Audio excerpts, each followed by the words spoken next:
Okay, so back with Rachel Hayden. If you watched our last talk, I would say we had a interesting little overview of the landscape around like the culture war and sort of some of the behavior, the dialogue, the language that's being used. Yeah, and then also like tying in with some trans items, some anti-racist items, but just sort of like a real general, look to see like, oh, where might we agree, where might we disagree, and we never really quite got to really zooming in on any particular thing. Yeah, and unfortunately, I don't know if this particular talk is going to be that one where we zoom in, because since the time that we talked, the Daily Wire put out this documentary, What is a Woman? And it was one of the two things that Rachel and I thought that we could do to have a discussion. One is have a look at this and see what she thinks of it. I've already seen it. And sort of explore what might come up, try to bring a little bit more nuance or complexity to essentially is going to be fairly simplified perspective. But this is also, as near as I can tell, what the mainstream, what your average person is going to be digesting around this question. So I thought it might be a good springboard. There might be things in here that reflect opinions or perspectives that are already out there in social media, maybe even in the sense-making sphere.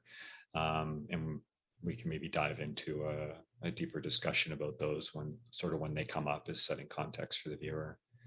Is there anything that I'm maybe missing about why we're doing this column? We're just having a good time. Yeah, well, I hope so. I hope, yeah, I mean, I guess we'll see. In addition to all of the stuff that you said. Yeah. Yeah. So yeah, I guess the only other thing I just reiterate, I have seen this, and Rachel will probably be coming in, and to what degree we'll edit it or whatever, to get me to pause so that we can talk about some things. I might do that as well, because there might be some areas that I think are important, or I want to get Rachel's opinion on. Of course, I would leave this up to Rachel, but she might not think to say it. I feel protective of her, and just in general, this idea, like, I don't think Rachel in any way has an intention to speak for all people on this topic, just like I don't. It's a perspective. Yeah, I don't know if there's anything that you might want to say about that. Yeah, I think, as I said in our last video, I feel kind of like on my own in some regards, and even, including like the trans or queer community. I don't have a lot of people that I'm talking with about like the way I view things, which I just feel like is sort of fundamentally different from either, pro or anti-trans, or in the middle people, or, just anything that I tend to hear, outside of a very small group of like theorists, I guess. Mm-hmm. So it'll probably, the way that I usually like experience news articles are kind of like, well, that's totally wrong, but then what they're talking about, like the side that they're against, is also wrong, or you know what I mean? I end up being kind of opposed to everything, but not in but more in just a fundamental framing kind of sense, I guess. Mm-hmm. Mm-hmm. I definitely do not speak for probably the vast majority of trans people, I guess. Mm-hmm. Yeah, and I think one of the things that I like about being able to talk with you about this, because I talk to other people, but most of the people I talk with are not trans, and it's sort of I don't want to whitewash culture by saying that this is everybody in culture, this is the way they think, but it almost seems like the loudest bullhorn is subjective lived experience trumps sort of everything else right now.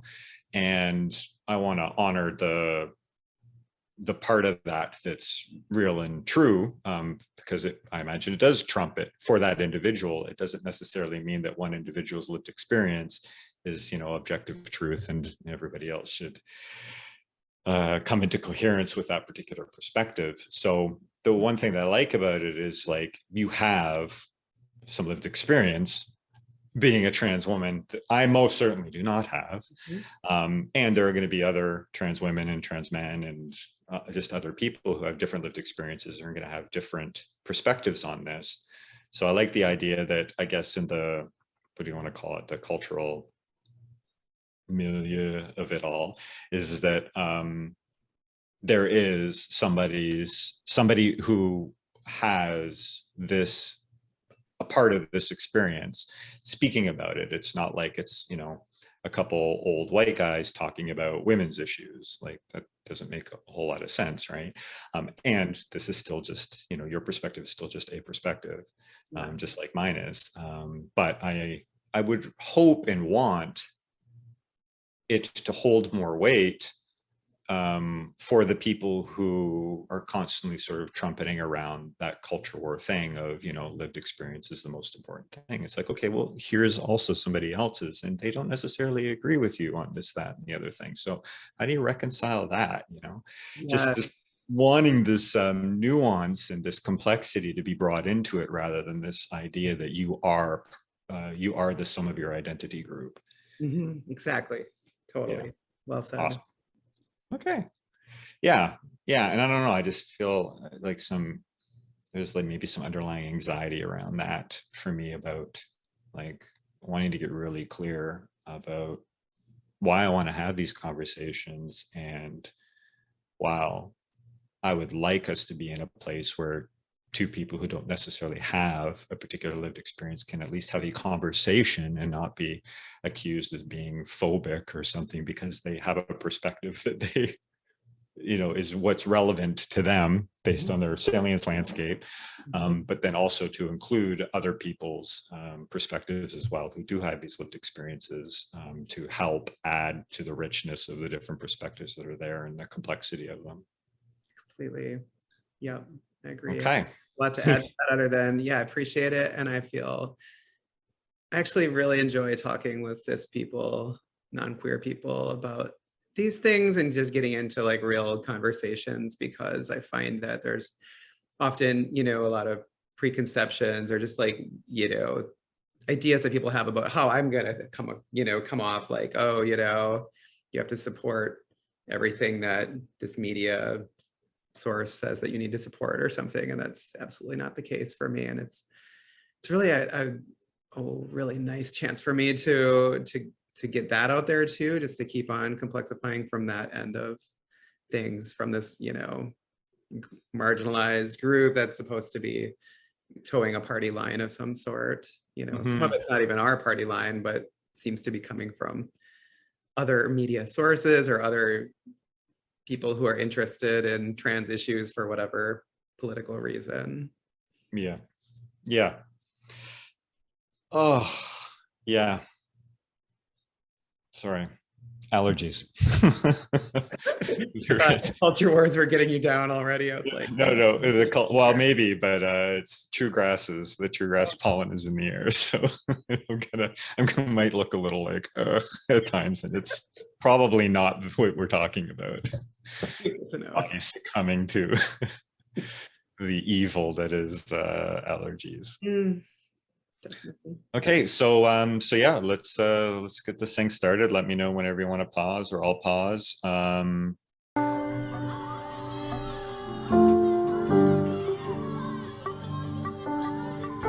Being a dad is one of the great privileges of my life. Give my son a BB gun, and that's just about all the emotional support he needs. My daughter, on the other hand, I've heard people say that there are no differences between male and female. Those people are idiots. I'm a husband. I'm a father of 4. I host a talk show. I give speeches. I write books. I like to make sense of things. But making sense of females is a whole other matter. Even astrophysicist Stephen Hawking, who could come up with a theory on black holes, was completely dumbfounded by women. Women. They are a complete mystery.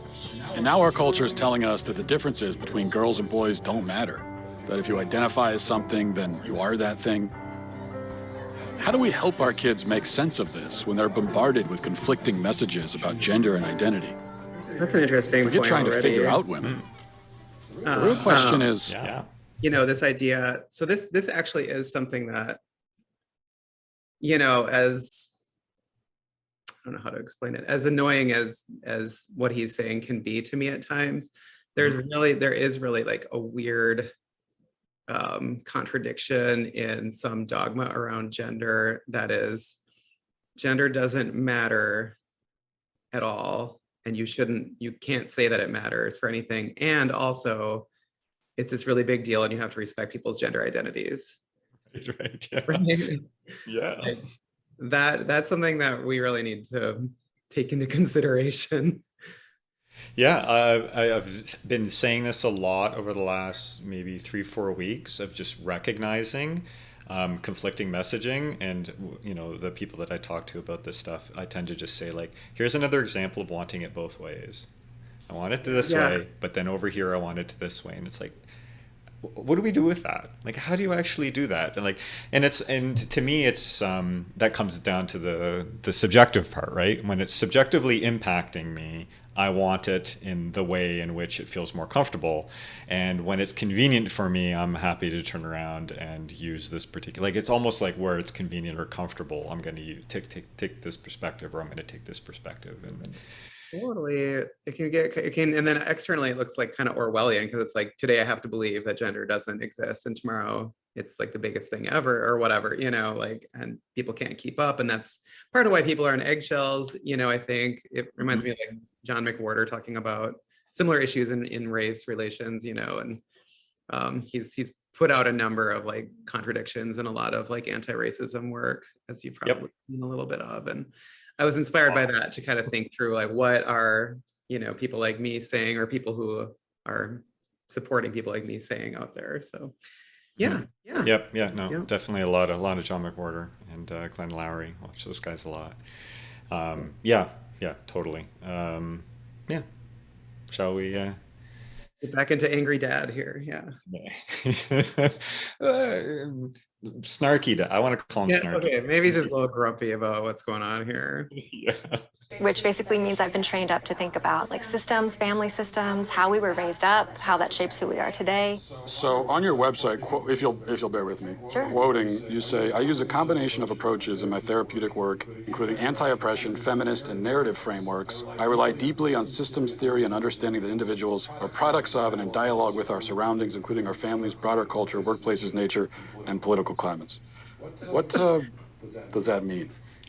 Yeah, so thinking about the modalities that I use, I'm definitely informed by like feminist family therapy, and the idea is that we live in gendered worlds where there are certain imperatives that are placed on us about who we are and what we do based on how we've been gendered. From the minute I was assigned female, I was told, okay, these are the kind of clothing that you're going to wear, these are the kind of the type of play that you're going to engage in as a child, the path that maybe your life will take because of social expectations. What do you mean by assigned female?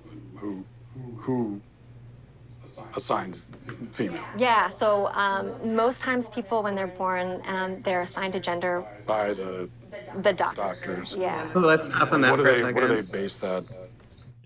Yeah. Kind of awkward timing, but I really, this is an interesting subject, and it gets into kind of his question about, you know, what is truth, in a way, because I see this as like gender as like a multi-layered thing, and the presentations I usually see about gender are, you know, it's biological sex, or it's social constructionism or something like that, right? Like, so, and you can hear this. I'm not to diss on this therapist or anything, but that like people are already like preloaded with those kind of things, and there's no, like I keep saying, there's no like deep questioning, like what is gender, you know? So I do kind of appreciate where he's coming from on that, like what even is going on here, and I think that the term assigned female at birth, assigned male at birth, etc., it's almost like, it's like, okay, basically you can tell that someone's female or male bodied at birth, like for the most part. Like we can say there's a few exceptions, right? Yes. You know, a grandpa who discovers he has a uterus at age 80, you know, when he's getting a prostate exam or something. Right. Right. Yeah. Things, you know, happen, but rare. And so it's just it is a weird thing to hear, like, oh, suddenly gender is an assignment. And what she's, you know, male and female are sex, like, though, you know, they're kind of not assigned in a way that's, you know, they should say like assigned girl at birth or something. Right. Yeah. Because it's chromosome based, right? Yeah. Yeah. Primarily, you know. Well, so actually, hang on. Maybe you'll know better than I will. For intersex people, generally, I know that's part of impacting the development of either what the gonads or hypogonadism is one aspect or one variation on intersex, but with intersex people,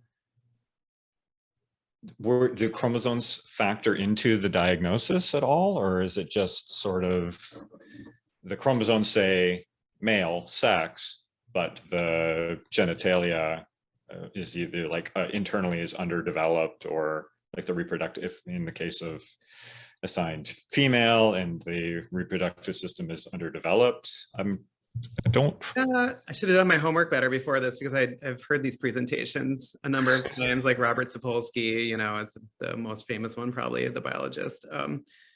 But there are I think there are different kinds. There's like these kinds where you can have like something like 3 X chromosomes or something. Okay. And then there's like an XY that is basically like a, you know, for most purposes from birth, female bodied, and then just doesn't go through puberty. Right.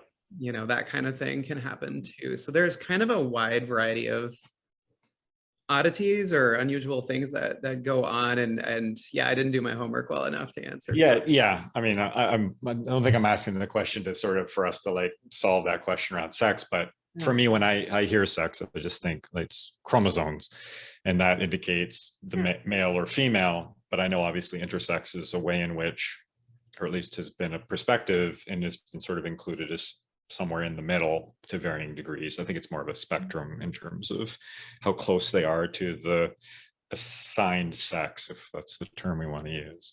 Yeah, there's like obviously the two big, you know, results that we get that are the vast majority of people. And I sort of like, people use the irregularities as kind of example, like leading into the transgender discussion, like to say, well, you know, it's not XY doesn't mean boy or whatever necessarily, and things like that, which is, you know, true. It's also sort of like a side note when it comes to transgender issues. I mean, it's interesting, and it does say like, yeah, we can't just say chromosomes are destiny or something, you know. Right. But it's also like, well, you know, but for almost everybody, it is basically this way. That's how I look at it anyway. Yeah. And you know, you were sort of saying the thing about assigned gender versus assigned sex was sort of what I was hearing, and this idea of gender being assigned at birth. And I guess if we take gender to be more the social construction part, you know, she used a couple of examples of like, oh, you're going to dress like this and you're going to do that. And it's just like, okay, I get that that's been the way historically that we've sort of done that, but I have a daughter, and we were really careful at the time that she was born to not throw pink at her and throw dolls at her and all sorts of stuff.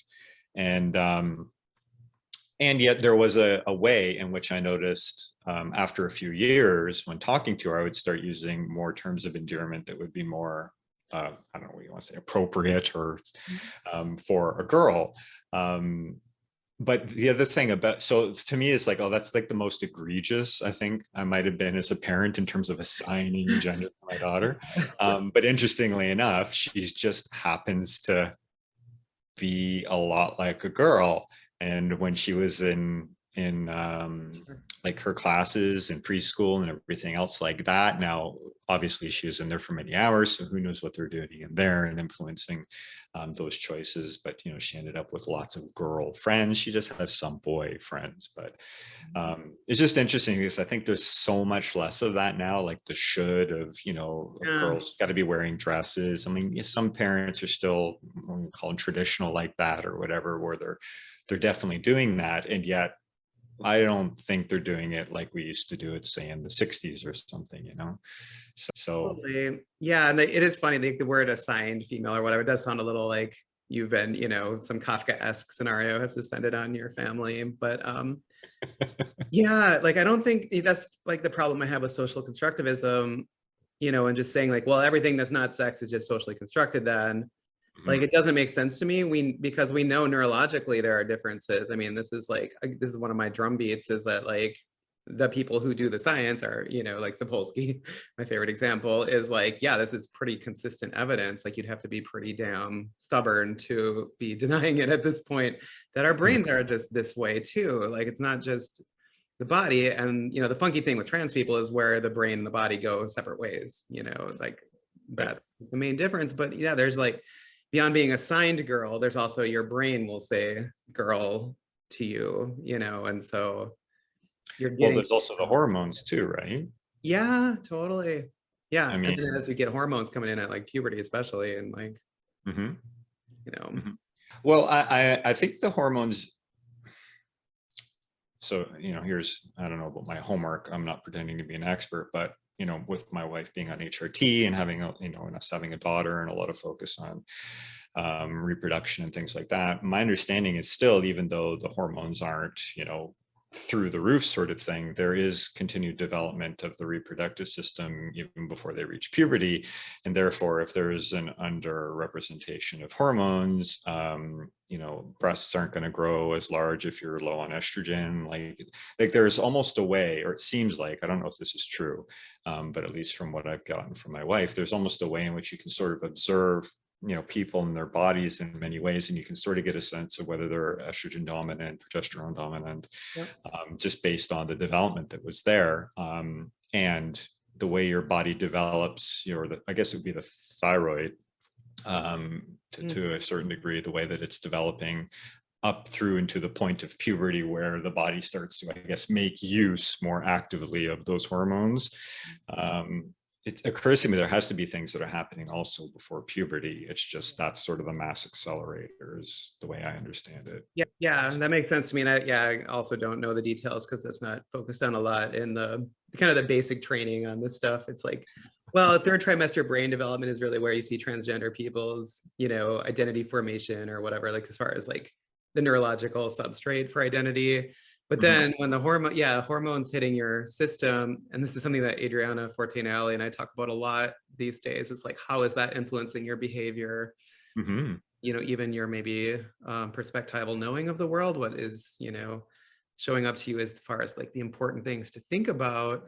Like if you're having a lot of estrogen pumped in your system, you might think more of relationally than someone who has a lot of testosterone, you know. And I know some women who are like, some cis women who are like super high testosterone, or, you know, have been and had that like put under control basically. And it's in an interesting way, they're like transgender hormonally, but it's like a very specific, you know, thing where they like, sometimes they'll mentally shift too. Like they'll become much more attracted to women in the case of one friend that I have, you know, and go through physical and mental changes at the same time. So yeah, that's like a whole nother level, and just in the biological sphere, you know, before you even get to like someone's, you know, neurological wiring, and then their mind and their cultural constructs as well. Yeah, and it occurs to me that, you know, that people sort of have a spectrum of their gender expression, such that you can have really feminine boys and you can have we'll say masculine girls, yet they still feel in alignment with their assigned sex, or whatever term we want to use here.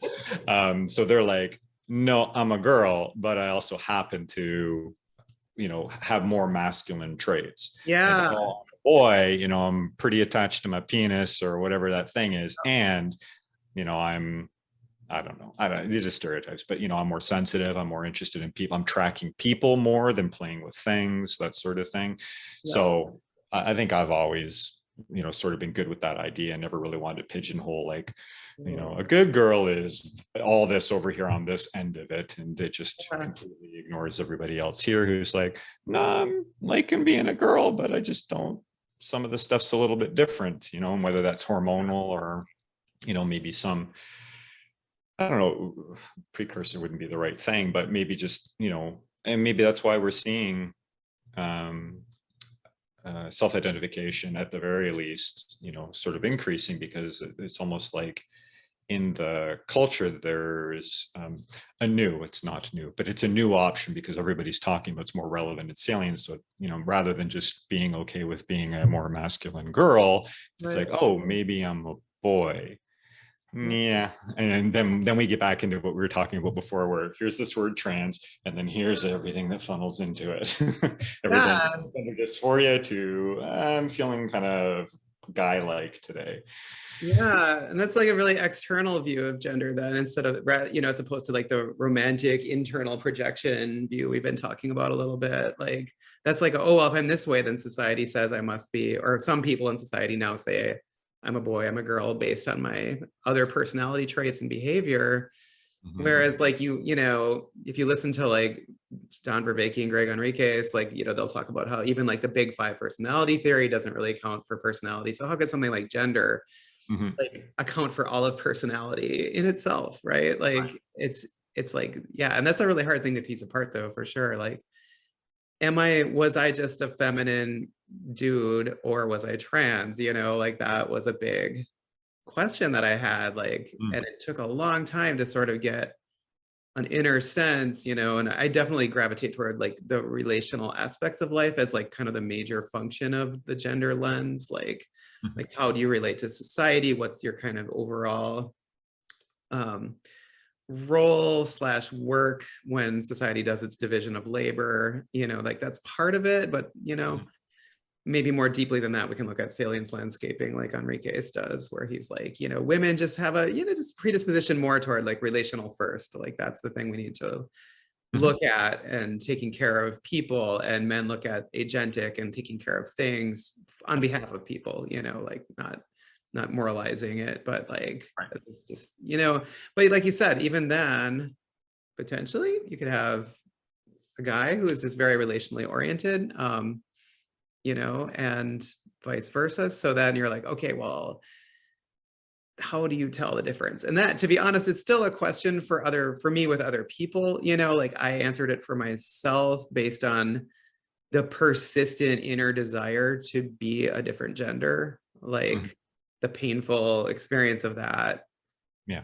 To me was the most valid answer internally. And I know that is kind of like an internal projection, lived experience viewpoint, but it was in the context of evaluating like personality traits and history and the science a little bit, the neurology and how real I thought being trans was in the first place. And so I think taking that all into consideration was important for me as well, to really make a good determination. And even then it took me a year to like suss out, and there's something on like an intuitive level for me that I couldn't ever say like, this is what gender is to me exactly, like I can say like, oh, I love babies and I like to hang out with girls and talk about stuff, Yeah,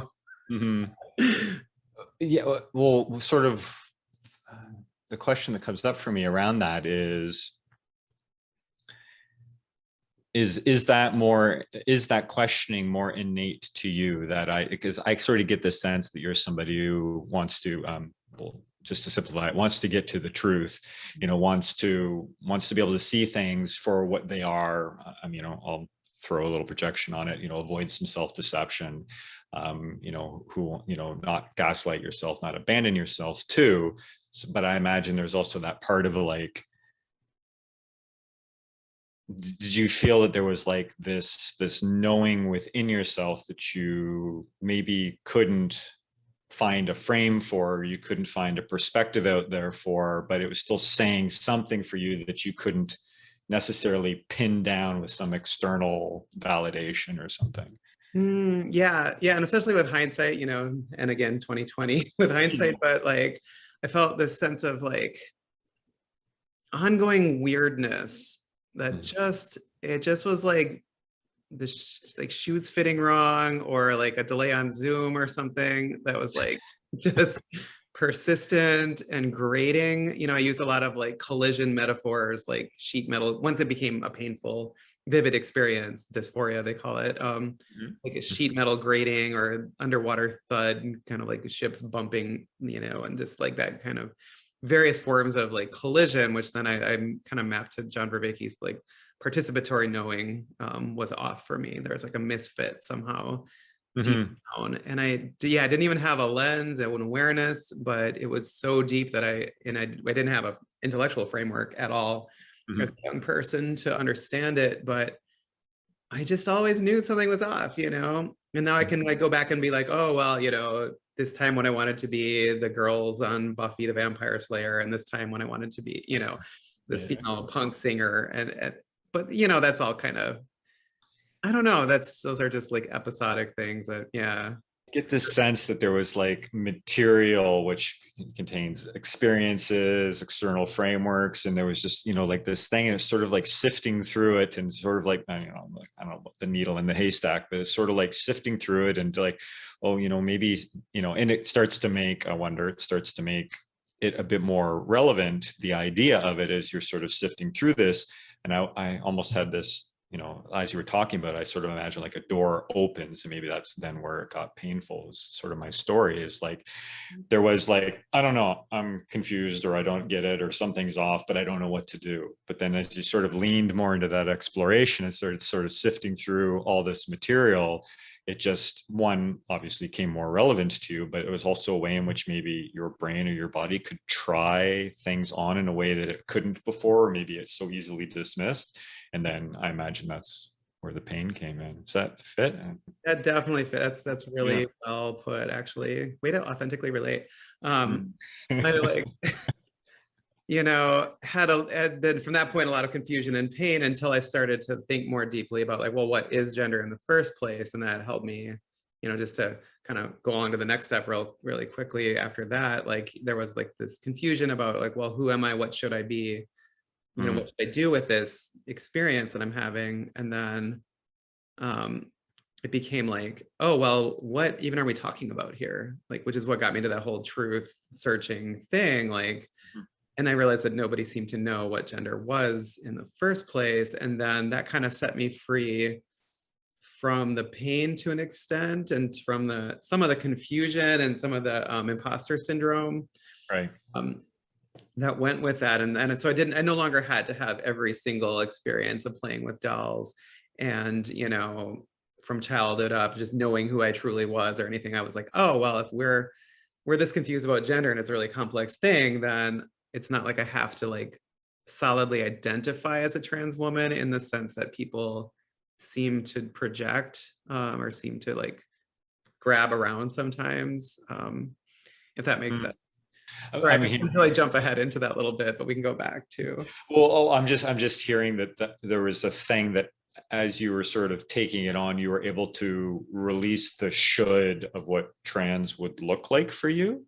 Yeah, totally. It was like, and somehow the complexity of gender combined with that inner certainty made this nice alchemy for me that really felt magical. But like, this like, oh, well, you don't have to know, you have an inward sense of knowing, but the fact that like the outward propositional knowing became a lot more nebulous, like really helped the inner knowing take form, which is unusual. And it constrained is the way I'm hearing it. Like it actually, the constraint was released from it at some point for you. Totally. Like, more freedom.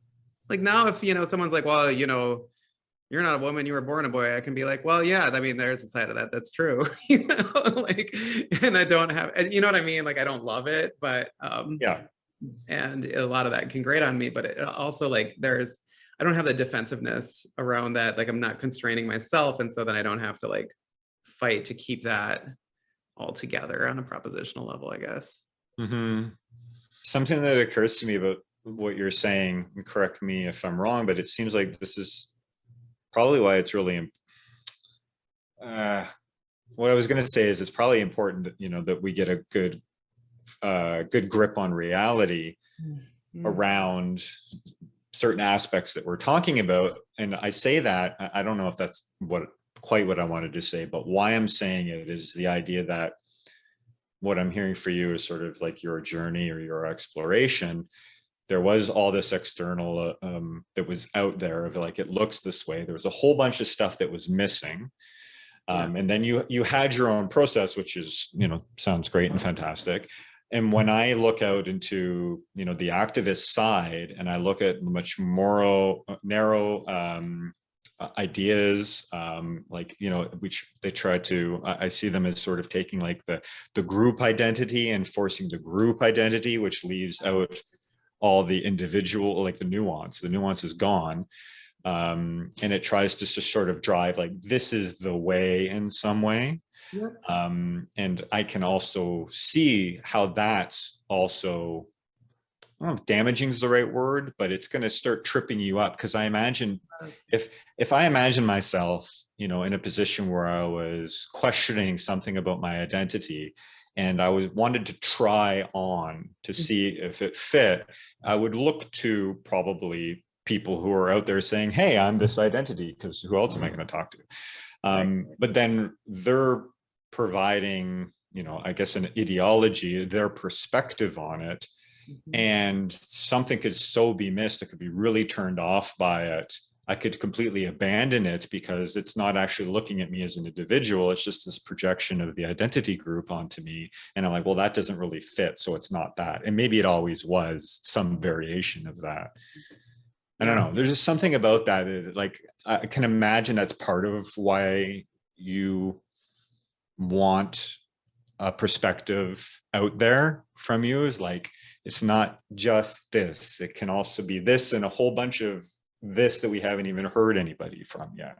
Yeah, totally. And like, I don't want to tie like what you just said in with like non-binary people, because it's like a different thing in terms of like making this argument. But they're actually like encountering certain people who are like telling me, oh, I'm non-binary, was like a bridge for me to like see this diversity, rather than like full on, binary trans people who I didn't identify with at all when I was younger. Like I was just like, oh, that's interesting. Definitely not me though. Right. So don't want to live that life.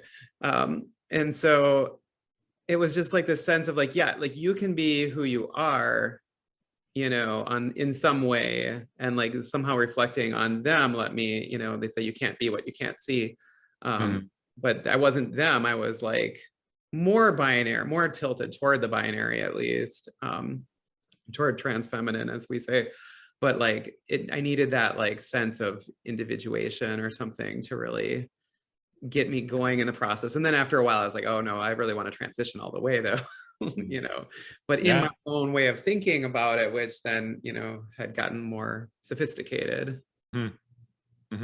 Yeah. And then it's just sort of that question of who was there to sort of guide you. And my sense was you did a lot of the work yourself, like looking over here, that doesn't fit, but looking over here, okay, there's something there. Like it almost, I don't know if it felt like a lonely process for you or not, but I'm kind of curious. It really did. I'm like listening, in this documentary, like coming to a woman like this probably wouldn't have been super helpful to me. Because it would have been a little bit like too political, too, just social constructivist right off the bat. And I needed to gather that perspective, and I needed to gather like perspectives from biology and from like just other ways of aspiring to become a better person via Agnes Callard, the philosopher, one of my favorite books, definitely, which I read during transition. And like little bits and pieces from other trans people like Natalie Wynn or Janet Mock, or these, kind of celebrity status people. Like every once in a while I would get a little bit of something from them that was like helpful, but I had to really, it was very lonely. I want to eventually help people like me, like have a support, like have someone who can like help them Mhm. get through this process in a more philosophical manner and a less like, yeah, Mm. kind of absolutist thing that we've been talking about. I like hearing that. I feel warm and a little teary. The idea of you being able to be there to help or support people with what I see as a more synthesized perspective. It's not so absolutist. Yeah. Like a lot of it comes from, watching John Vervaeke's video series while I was transitioning. Like that was a complete mind fuck, and then getting into that stuff. So I owe those people a ton. And I want to, take that into this process, this aspirational process, to become like really a better person in some way. And I think, as far as the loneliness goes, some of that comes from the trans community saying, well, I mean, society as a whole saying, be yourself, do this for you. You're the only one who knows who you are. So you just got to go your own way and do your own thing. And it's like, well, but to me, transition was like a way to be a better person somewhat, to match my role in society with who I was internally, like get that transjective relationship flowing more smoothly so that I actually like was doing better for myself and for others, and that also like helped diminish the loneliness of the process for sure. Weird. It was mostly like philosophers who were like my guides during that, I mean, it makes sense to me, but I imagine that's not a common experience for people in transition. So definitely some trans buddies too, I should say, just to add that. What was that? Definitely had some buddies in the trans world who are, like rah rah rah, you be you, that kind of, good vibe, positivity stuff. But yeah, okay. Yeah. Okay. Shall we continue? Sure. For this. Okay, we're more than 2 minutes into this video. Assignment on. So basically, it's based on genitalia. So people looking at genitalia and deciding, okay, this is a girl or a boy. And we know now that that sex and gender are so much more than just this binary. Some women have penises, right? Some men have vaginas. That's not how gender works. How do we know that? How do we know that that's not true? Where did we learn that from? Yeah, well, I learned that from hearing from transgender people who've said, like, oh, I'm a trans woman. And just because I happen to have a penis, right, that doesn't mean that this is like who I am as a person. I gotta pause it there. It's that one thing, and this is not specific to trans, but it's this one thing where it's like somebody has a subjective perspective that's about them and is real and true and valid for them, but then she speaks about it authoritatively as if it is true for everybody. Yeah. Like I learned it from this person. Sorry, Yeah. you're still going. No, it's just like Trump, it's like people are saying, and suddenly that means it's true. Yeah, like totally. we didn't like it when Trump was doing it. Why is this okay? Yeah, this is not okay. This is not, justification at a high level, right? It's like very low grade, like toddler, level justification. Not to be rude, but I just don't feel like that's enough to really. It is enough to like start to say like, okay, you feel this way. This is a big deal for you, clearly. You know what I mean? Like I wouldn't take that seriously. But then like I'm like, girl, you got a degree, like learn like some of the neurobiology or something. You know what I mean? To like start to bolster your case instead of just like, oh well, this is where like the identify as attack helicopter comes from, like people saying, well, if you can just say whatever you are, then nothing has any meaning except what you say you are, and it just really opens it up, which is obviously an extreme end, but it's showing like where do we draw the line where it's absurd, and where do we say like, oh, like this is a thing and this is a common thing, and it's something that we need to look at more realistically, such that people, I guess ideally, are not struggling unnecessarily because society has the bar too low in Yeah. terms of, or maybe too high is what I meant to say. Yeah, it's too low in one way and too high in another. Yeah. Okay. Yeah. It's just that thing of like, like subjective, I'm sure you've heard me say it in AR. It's like, it's real and valid for you, for the individual. And I want to be in relationship with you, the individual, about what your perspective is, because that's real. Like, that's what you're experiencing. Now, it doesn't necessarily mean that you're not deceiving. I don't mean you, just any individual. It doesn't mean you're not necessarily deceiving yourself or gaslighting yourself or abandoning yourself, but that's part of your particular process.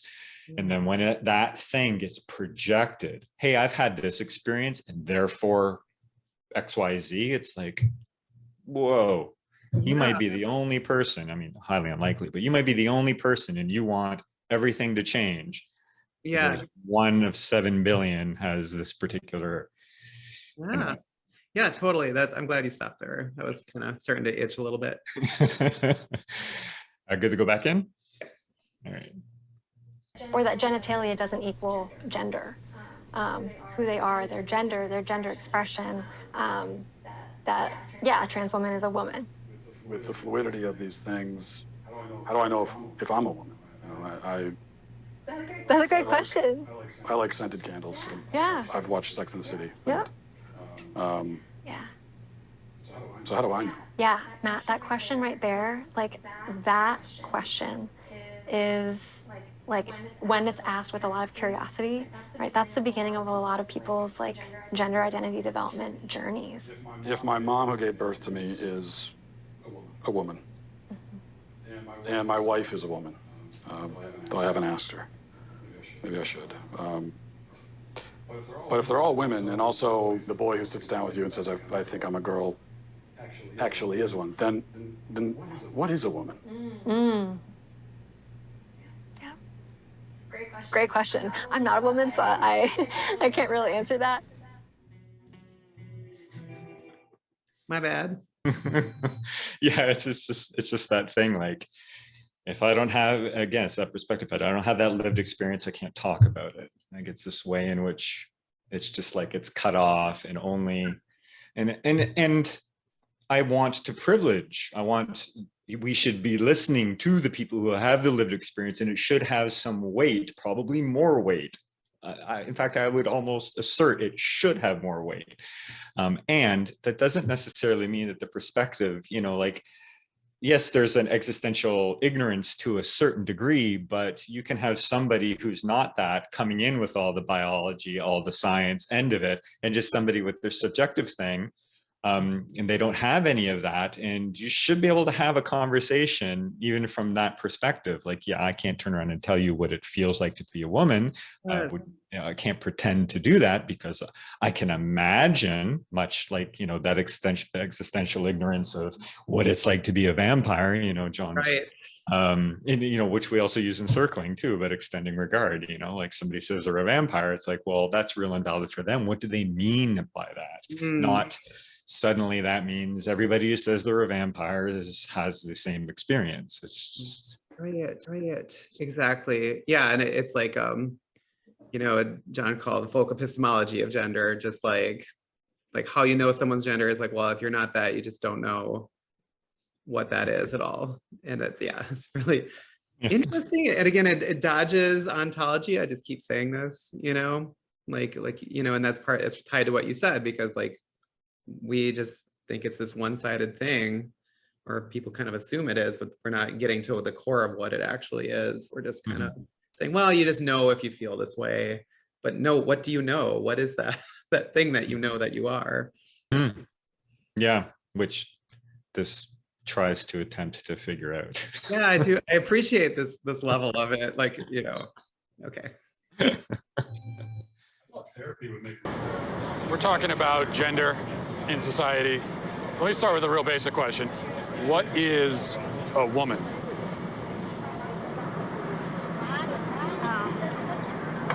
Woman? I don't want to assume, but you guys are all women? Yes, we're women. So how would you define it, like in the simplest terms? Can we talk about something about how I suspect, say 6-7 years ago, nobody would pause on the response to that question? Yeah, maybe. I was wondering myself a little bit. Yeah, I mean, I don't think anybody was running around asking that because culturally we presumed we had the correct answer.